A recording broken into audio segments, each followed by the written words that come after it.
How to delete your account on Paycom. Hi everyone, this is Kate and welcome back to another video, and on today's video we will see how we can delete account on Paycom. So without further delay, let's get started.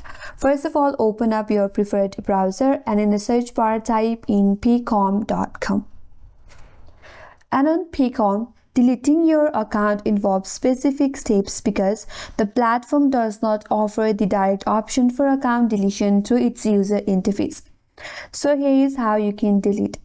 Either you can contact your employer's HR or the payroll department, or simply submit a data privacy request to the Paycom.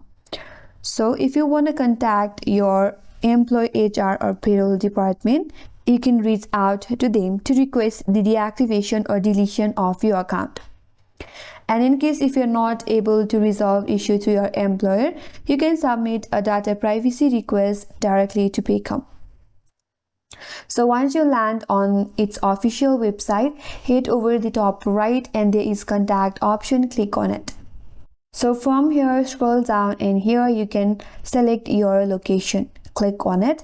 After that, again select your location and you will see the contact details of the Paycom. So you can directly call the Paycom at this given number to make a request to delete your account.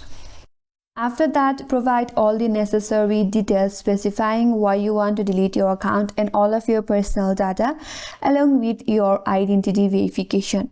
Then the Paycom will provide you some instructions to delete your account. Follow the instructions carefully and then you'll be able to delete your account on Paycom. And that's all for today's video. Hope this video was helpful, and if you're new to our channel, consider subscribing. Thank you for watching and stay tuned for more videos.